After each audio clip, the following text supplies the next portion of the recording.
Hey, this is Ramon, Channels Alpha 4. Today I'm going to do a response to a commenter, Frank Lightheart, instead of my usual Bible study. He wants to know what my opinion on hell is, as he views hell as unjust. And so he had some comments. So first I'm going to read his comments, and then I will read to you what I have in respond. And then at the end of this video, I will show you my sources so that way you yourself can look this up and see if what I researched is true or not. So that way you don't have to go by just what I'm saying. You can actually look and read for yourself. But here we go. And I'm going to summarize just a little bit because he wrote a lot. He says that my opinion of hell being oblivion and that hell is simply non-existence are the eternal existence outside of God's love as being flat out unbiblical. He says that there are so many verses in the Bible that describe all sorts of torture and anguish of the damned people, that the damned people have to endure, that the people in heaven get to watch and enjoy, and that hell is described as eternal, that there is no indication in the Bible that suggests hell is just a temporary facility, and that there is no flowery speech here, that the Bible is very explicit and repeats its claims multiple times. And it is described in several places as fire and torture. And then he gives, and I'm not going to read them all, I'm just going to tell you what he gives. Then as his proof text, he gives Revelation 21 verse 8, Matthew 25 verse 46, 2 Thessalonians chapter 1 verse 9, Matthew chapter 13 verse 50, Mark chapter 9 verse 43, Jude chapter 1 verse 7, Matthew chapter 25 verse 41, Revelations chapter 19 verse 21. I'm not going to go through each one by one, but I will refute every single one of his claims, and in my opinion I refute everything that he claims quite handedly, and honestly a little easily. But he goes, you get the idea. In all descriptions of hell in the Bible, it is described as a fiery punishment, eternal, and the second death. But you, meaning I, hold the view that the Bible means the exact opposite of that. It's not painful, it's not fiery, it doesn't last forever, even though the Bible doesn't say any of that. Well, I'm here to tell you that the Bible is going to say everything that I say, because I got everything that I'm going to say from the Bible. So, let's rock and roll. Let's see if he's wrong and I'm right, or if I don't know what I'm talking about, huh? First, we need to define some terms. What is hell? Well, Sheol, or Gehenna in Hebrew, are given as Hades in Greek, Tartarus in Latin, and hell in English. Words such as these, which have no exact translation into a particular language, are then given as the closest translated equivalent word. That word, in this case, being hell. These equivalent translations can cause much confusion, as they are not presenting word pairs that are concrete synonyms in the formal sense. Instead, these are words with the nearest similar meaning to each other, even if they have relatively little or even nothing in common conceptually. Gehenna is a Greek, not a Hebrew place name, which refers to the valley of the son of Hinnom, which is just south of ancient Jerusalem. An idolatrous cult performed human sacrifices there during the king's or kingdom's period.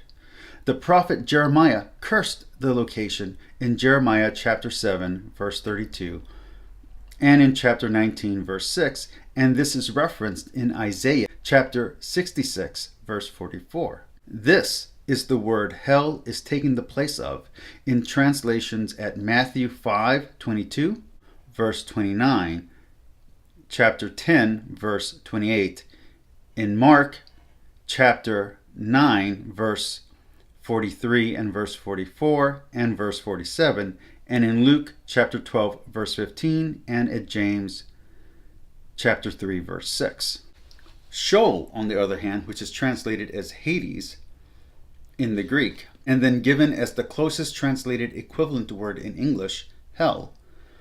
Sheol is a later concept in Hebrew thought, showing up only fully developed in Daniel chapter 12, in Wisdom chapters 1 through 5, and in second Maccabees chapter 12, verse 43. The word Sheol simply means subterranean habitation or the abode of the dead. Much like how the Greek underworld was a real place of underground caverns that met with water in Greece, so too was Sheol, the dry, hot desert soil which housed the dead. Or, to put it simply, this is the tomb and the catacombs. This is the necropolis of the dead. In the Hebrew Bible and in the Jewish context, there was no concept of separating this place, or rather this state of being, into a heaven and a hell. Sheol is a place that is opposite of life, in the absence of praising God, as the dead cannot even remember, therefore absent of God's love. Most of the accounts of Sheol in the Old Testament are satirical, something lost in most translations, as humor is a hard thing to understand without a common context. The New Testament elaborates on the existing Jewish tradition that had developed during the Maccabean period, which is documented in the so-called apocryphal books. Acts is quoting from Psalms, although through two layers, if not more, of translation, from the Hebrew to the Aramaic, from the Aramaic to either Greek or Latin, and from there to whichever modern language you are reading it in. So in Luke chapter 10, verse 15, chapter 16, verse 23, and in Matthew chapter 11, verse 23, chapter 16, verse 18, and in Revelations chapter 1, verse 18, and in chapter 6, verse 8, all of these are using this version of hell. That is the Greek Hades. But what is Hades? Hades was the Greek version of the Latin Pluto, or Dis, the king of the underworld and the dead. He was the patron god of funeral rites and burial. He was also called the Lord of Riches. He was the son of Kronos and Rhea. That is, he is the child of time and womanly flow. His animal was the screech owl. His symbol was the royal scepter and the cornucopia.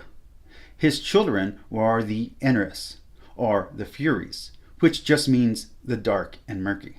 But what of translations that use the word Tartarus? Well, Tartaros in Greek and Tartara in Latin. It was the great cosmic pit beneath the earth which imprisoned the Titans and housed the demon winds, that is, the hurricanes.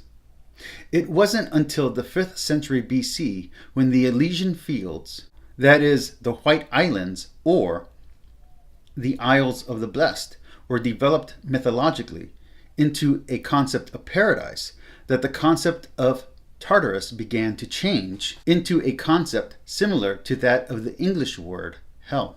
This was thanks to Roman influence and ideas advanced in the Orphic hymns. You can thank Virgil in his epic poem The Aeneid, written between 27 and 19 BC, for our concepts of hell and heaven today, which have nothing to do with the biblical understanding or the original mythical understanding of these words in their native languages and cultures. Their original benign meanings dating back to at least 1000 BC. But now you may be asking, what about the Christian and Catholic ideas of hell? Well, fine. The current modern ideas of hell can trace back their origins to two main fictions. The first being Dante's The Divine Comedy, which is broken into 3 volumes: the Inferno, Purgatory, and Paradise. And this was written between 1308 and 1320 AD. That's after Christ. And it took much of its inspiration from the geography from Virgil's The Aeneid. The second source being John Milton's Paradise Lost and Paradise Regained, written in 1667 and 1671 respectively, both of which were structured after and influenced by Virgil's The Aeneid. But what about what the actual original church said? Well, let's look into that. From the church fathers, we get what follows. As opposed to the fiction and myth which overshadows their words in popular culture this current day. From Ignatius, who lived from 35 to 107 AD, in his letter to the Magnesians, he speaks of Jesus raising the righteous dead from the infernos into heaven, while Tertullian, who lived from 155 to 240 AD, speaks of Jesus saving all mankind from the underworld in a bit of metaphorical humor, as he refers to earth as the underworld and our current reality as hell. But that through the cross, Jesus has brought us the Son, and he has brought us into heaven. That is, Jesus took us from darkness into the light. According to Basil of Caesarea, who lived from 330 to 379 AD, lasting shame is more horrible than darkness and eternal fire. According to Gregory of Nazianzus, who lived from 329 to 390 AD, as baptism, a blessing, can be either water or fire, depending on God's will. What man incorrectly calls hell is simply the final judgment, which is nothing to fear, as that is simply the weighing of or lightness of each man's conscience and emotion against the law. What heaven really is then, the kingdom that is simply to behold God, while what hell really is, in that case, is simply darkness, a falling away from God. But in both heaven and hell, there is no advantage nor disadvantage, no wealth, no poverty, no injustice, no hate, no corruption, just what we are in full. Be we good or evil in nature and action. According to Augustine of Hippo, that's St. Augustine, for those who are in the know, who lived from 354 to 430 AD, as by the earlier church fathers, heaven has been established as the mental contemplation of realities in the light of God. Augustine then defines hell as mental anguish done in darkness, that is, in the absence of God's light. He then concludes that the metaphor of fire is appropriate for teaching the laity in instruction. For it is sorrow, not God, that tortures the heart of man.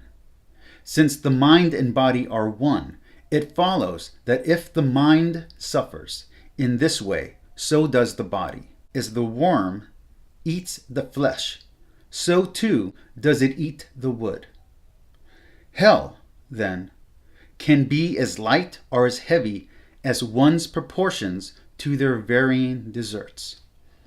To interpret hell as merely earthly fire is absurd to Augustine. Hell, to him, then can be seen also as the hating of one's own flesh. So that's the early church. But what about Catholicism today? Because I am Catholic. So let's look at Catholic interpretations from the Catechism. And I'm going to summarize all of this. I'm not going to read it word for word. You can actually just look it up, and I will give the references to the paragraphs as I'm going. From paragraph 633, in Article 5 of the Profession of Faith, hell in English, or Sheol in Hebrew, or Hades in Greek, is the abode of the dead, where one is denied the vision of God. And this is according to Philippians chapter 2, verse 10, Acts chapter 2, verse 24, Revelations chapter 1, verse 18, Ephesians verse 4, chapter 9, and Psalms 6 and Psalms chapter 88, verses 11 through 13. Christ the Lord descended into hell to deliver the righteous dead to the new heaven.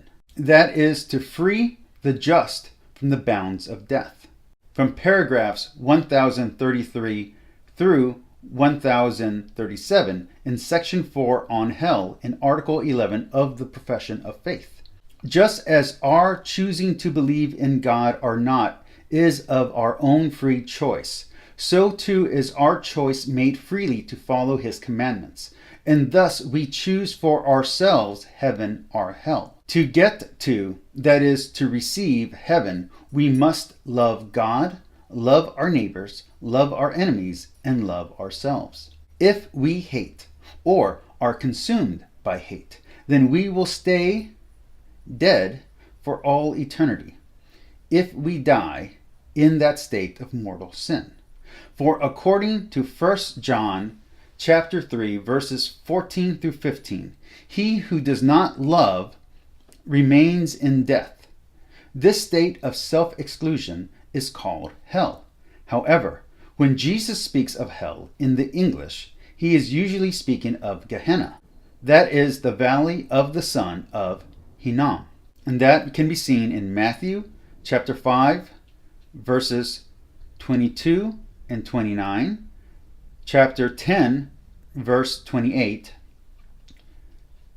chapter 13, verses 41 through 50, and chapter 25, verse 41, as well as in Mark chapter 9, verses 43 through 48, where he will have his angels throw away the cursed.